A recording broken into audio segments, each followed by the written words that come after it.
Assalamualaikum and good day.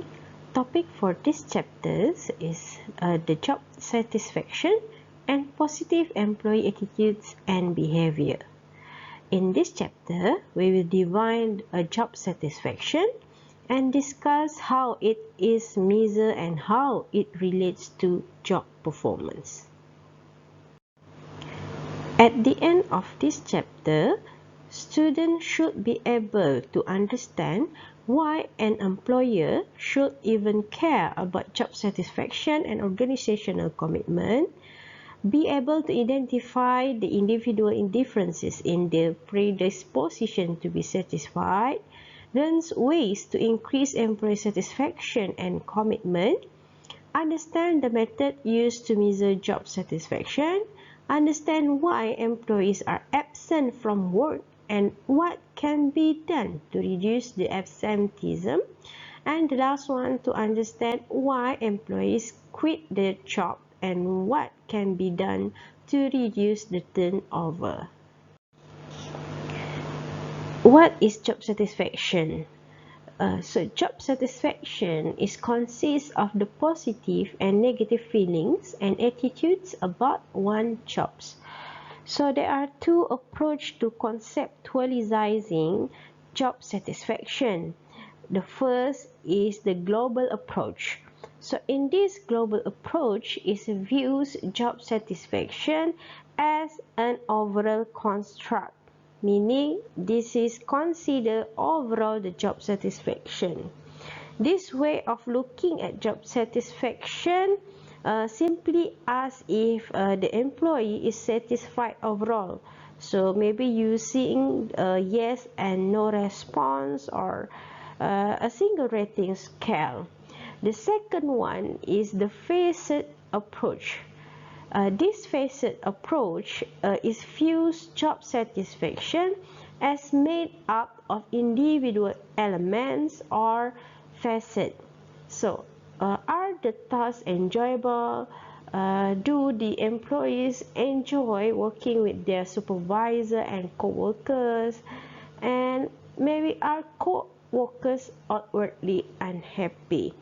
So, for example, the overall satisfaction may be a composite of numerous factors like satisfaction with pay, the type of the work itself, the working condition, right? And then the type of supervision, company policies and procedure, and so on. Regardless of the approach, when considering the measurement of job satisfaction, it is important to bear in mind the difficulties encountered in attempting to define the factors that may influence the satisfaction, as well as the difficulties inherent in trying to measure any attitude. So job satisfaction can be measured through interviews or with self-report measures. So the most widely used self-report measures are the Minnesota Satisfaction Questionnaire or MSQ and the Job Descriptive Index or GDI. So the MSQ measures satisfaction with 20 job facets, including supervisor competence, the working condition, task variety, and chance for advancement. And for the GDI measures satisfaction with 5 job facets. First, the job itself, supervision, pay, promotion, and co-workers. This is the sample items from the Minnesota Satisfaction Questionnaire. So for the ratings, there are marks on a scale from very dissatisfied to neutral and to very satisfied. This is sample items from the Job Descriptive Index. So in this Job Descriptive Index, the respondents will indicate whether the word of a phrase describe their job using the answer yes, no, and undecided. So each of the words or phrases has a numerical value that reflects how well it describes a typically satisfying job. Is there any relationship between the job satisfaction and job performance? Is it true that the happy worker is a productive worker? So, a meta-analysis suggests that there is indeed a moderate correlation between job satisfaction and job performance. So, this is based on Church et al. In 2001. So, but what is the causal relationship? Does job satisfaction cause the job performance?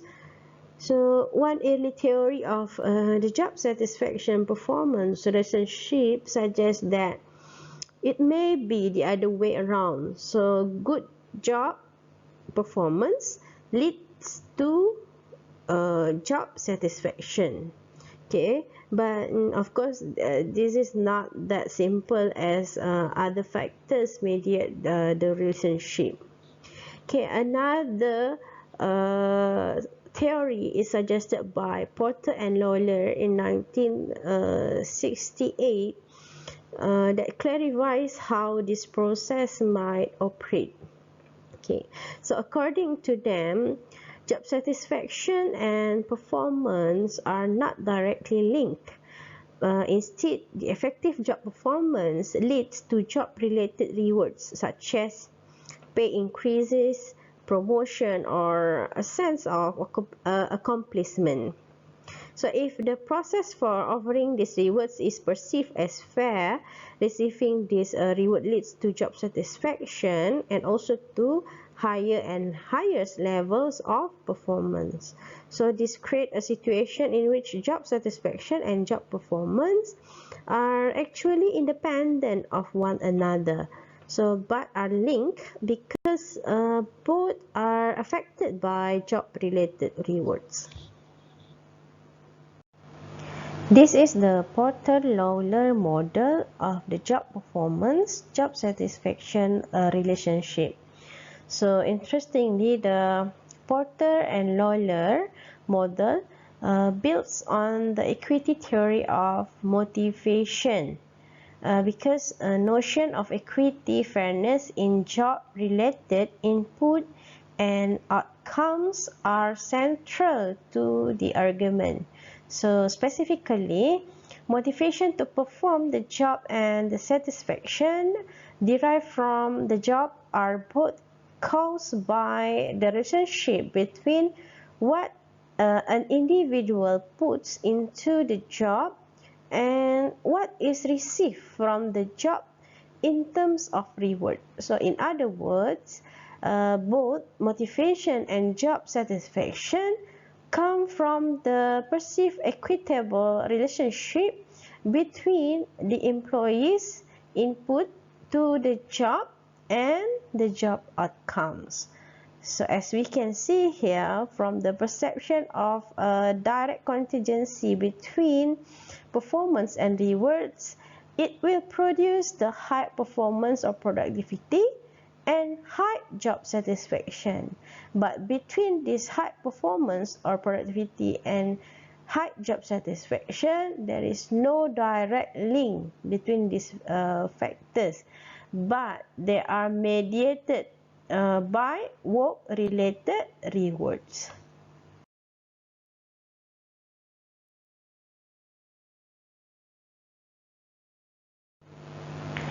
Just as there are different operational definitions of job satisfaction, so too are there different definitions of the construct of organizational commitment.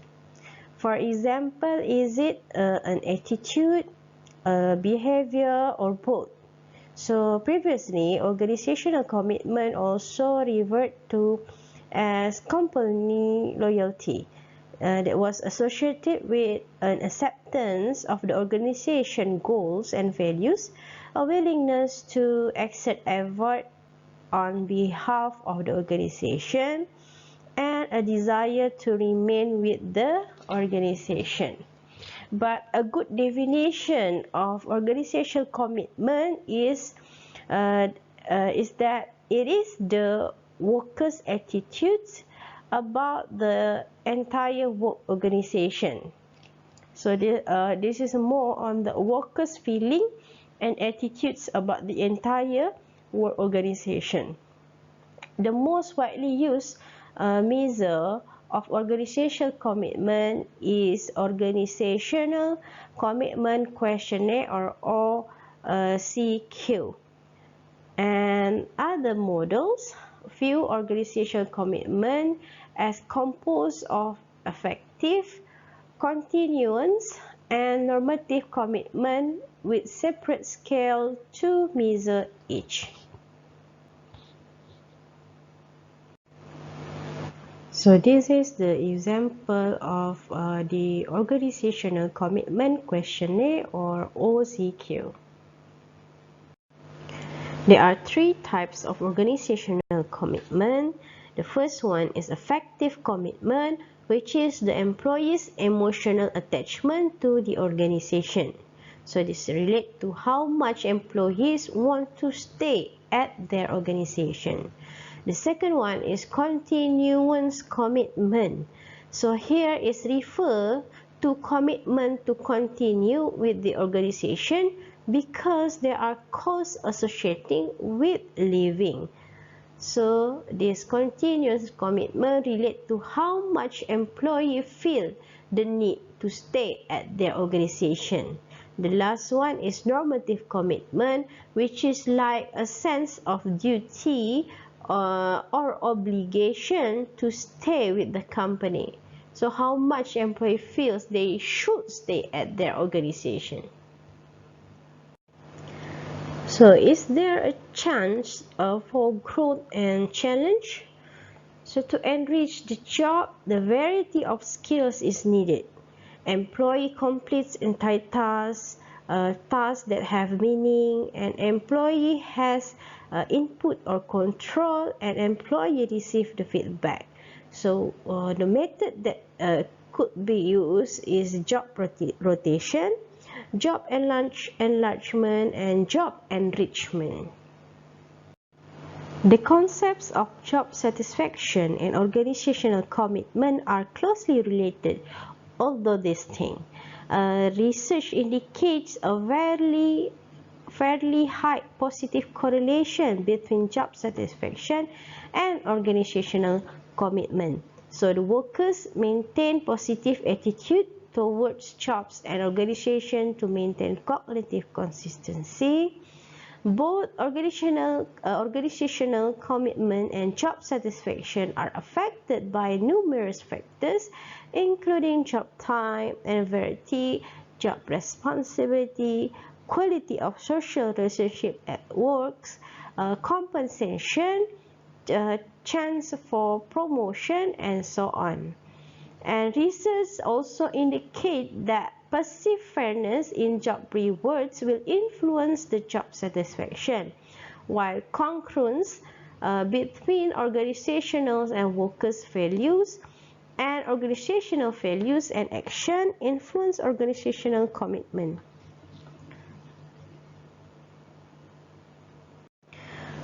So what is the relationship between job satisfaction, organizational commitment, and employee attendance?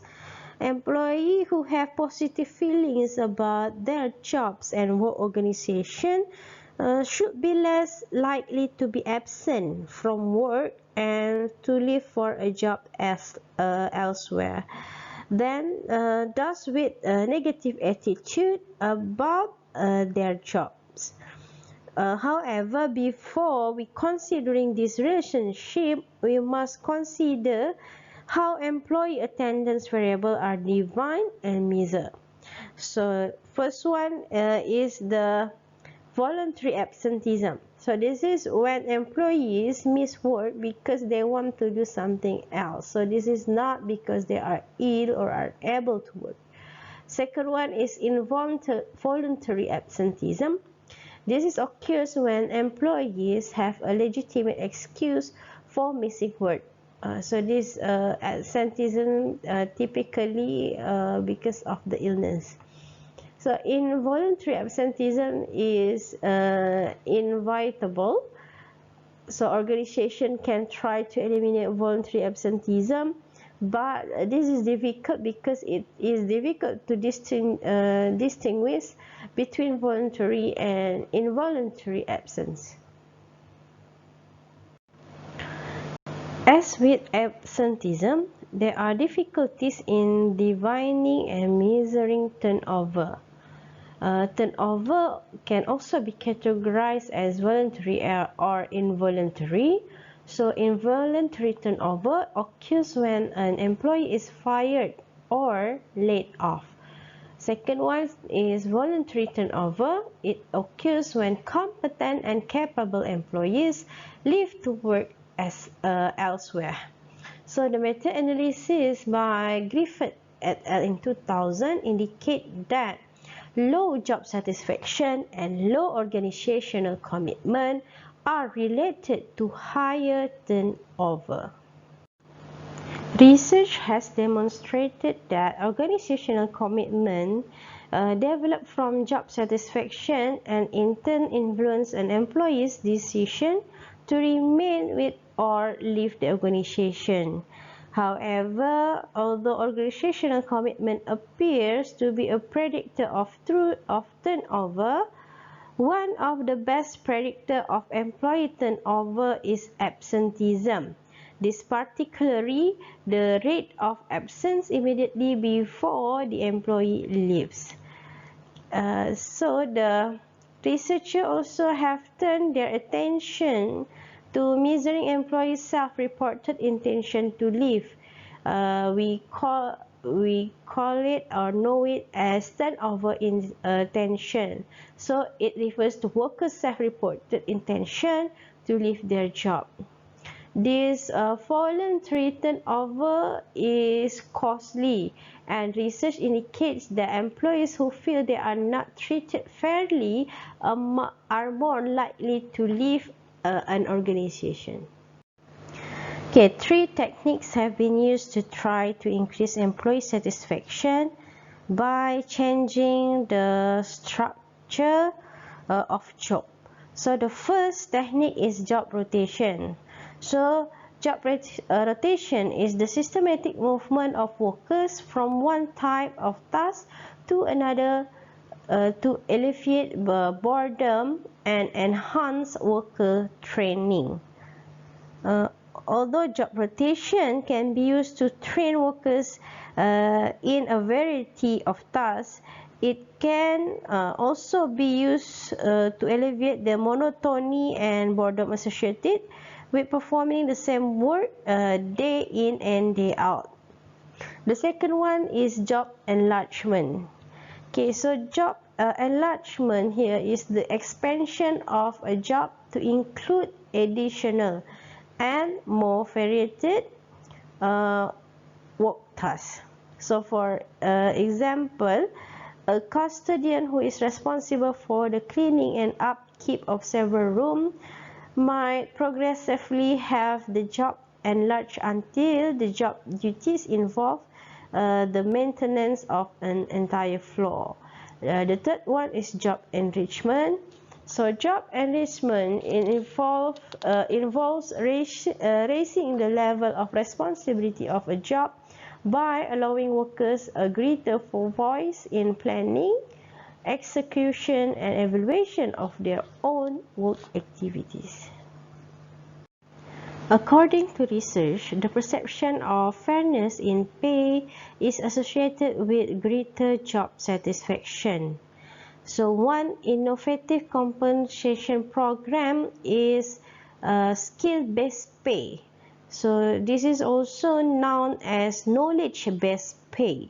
So this which involves paying employees an hourly rate based on their knowledge and skills rather than on the particular job to which they are assigned. The second one is merit pay. So for this pay for performance system, a plan in which the amount of compensation is directly a function of an employee performance. So in merit pay, the employees receive a base rate and additional pay based on performance.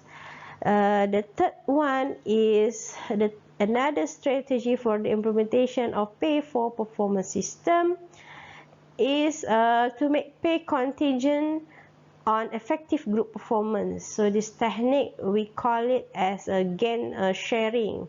So this is based on effective group performance. Okay, so the last one is profit sharing. So this is a plan where all employees receive a small share of an organization profit. Another strategy for improving worker satisfaction and commitment is to provide alternative or flexible work schedule. So flexible work schedule give workers greater control over their workday, which can be important in large urban areas where workers are able to commute at non-peak times or for workers with child care responsibilities. So one type of flexible schedule first is compressed work weeks. So in which the number of work days is decreased while the number of hours worked per day is increased. So most common are 4 10 hours days, and certain groups such as nurses may work 3 12-hour shifts per week. Okay, second one, for the flex time. Flex time is a schedule that commits an employee to working a specified number of hours but offers flexibility in regard to beginning and ending time for each day. Perhaps the most common way for employers to try to increase employees' job satisfaction and organizational commitment is through various benefit programs.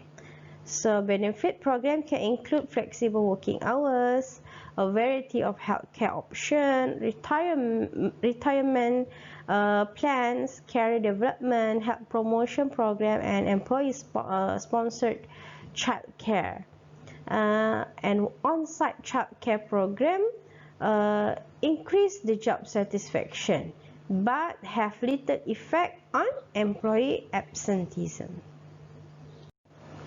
Okay, so the benefit of increasing job satisfaction will hire satisfied employees, eliminate dissatisfier, express appreciation and provide proper feedback. It will increase opportunities to socialize, hold special events and friendly competition, increase the humor and have surprises, and assign the right tasks to the right people.